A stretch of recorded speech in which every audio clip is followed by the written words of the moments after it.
Well, it begins with identifying the right one. I can't tell you how many times I've consulted with clients who dropped out of a graduate program only to reapply to a different one because they didn't take the time to um, do the self-reflective work, the real inner work that it takes to identify what graduate program is right for them. And again, the right consultant can really help with that because there's questions that need to be answered that are sort of unknown to the applicant. Not because the applicant's dumb or ignorant, but because somebody outside who's seen hundreds and thousands of people go through this process and has guided them can guide that person too a little bit better than they can guide themselves. It goes back to that whole, do you want to represent yourself in a courtroom, and do you want to, perform surgery on yourself? Well, no, you want to leave it to an expert.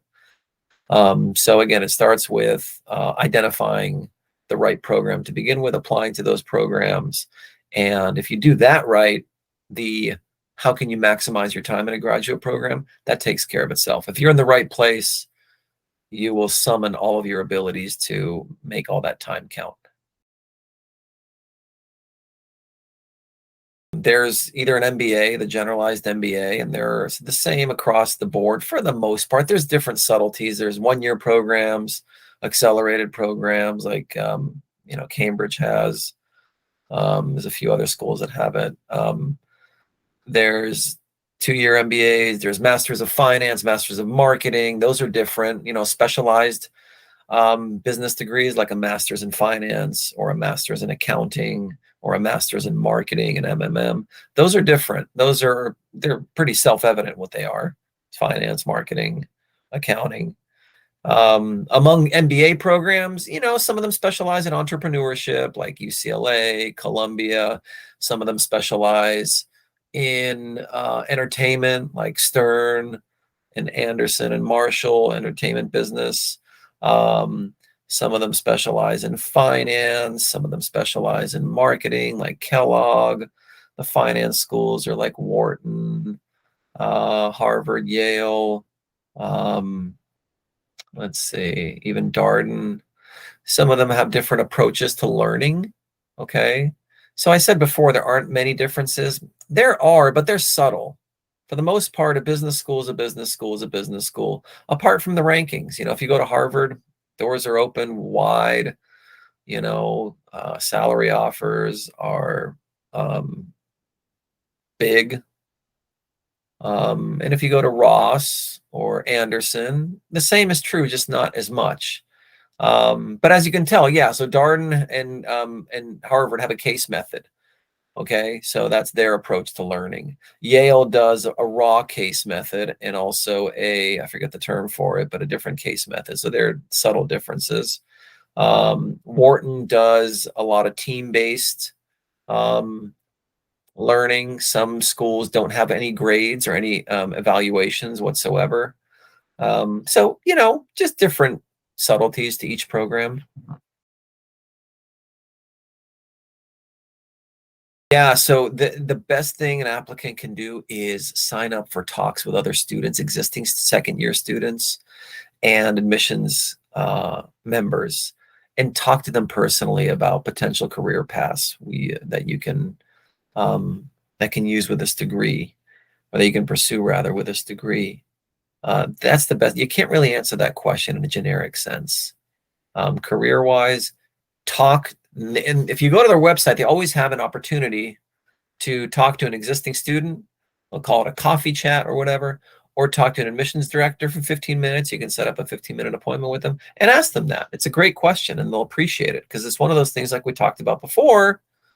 Am I going to be in the right place? If you're in the wrong place and it's a graduate school and you paid $50,000 to be in a wrong place, and then you hate it because it's not what you thought it was, it doesn't match what you thought about yourself because you didn't do enough digging, it's a bad place to find yourself.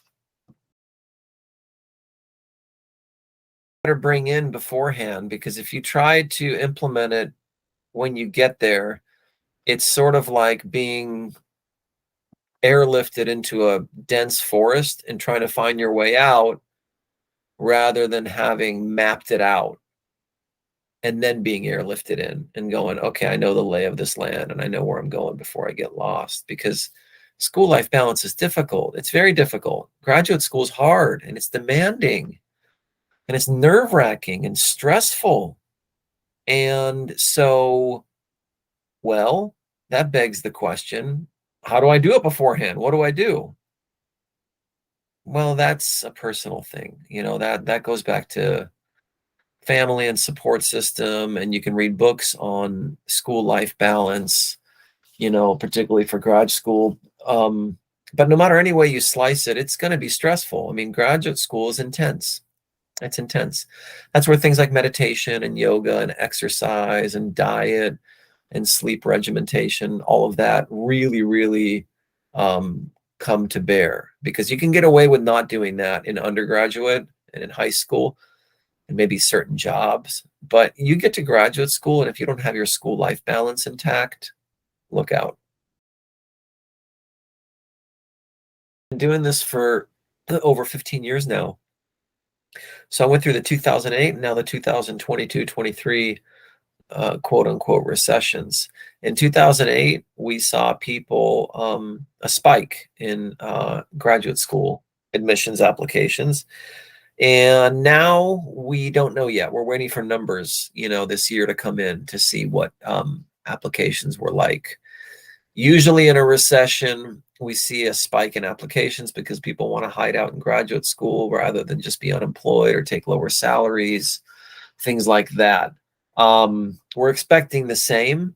If this sounds familiar to you, I've always thought about grad school, but never really looked into it that much. And the GRE is kind of scary to me. If that's been your mindset, now is a great time to look more into the GRE. And when I say look more into it, call somebody, do the research, talk to an expert in test prep so they don't scare you, because a lot of them will, because that's how they get you to sign up for their packages. And start digging into some schools that'll get you excited. Once you're excited, there's some momentum behind you. And then if you do happen to lose your job during the recession, which happens, unfortunately, it's already been happening, at least you got some momentum and you're like, you know what, I got a program that I would be so excited to get into. And I spoke to somebody, and actually the GRE rather than the GMAT would be perfect for me. That's an easier test. And it's an expert that I can talk to and get some tutoring from. And this process isn't as scary as I thought it was going to be.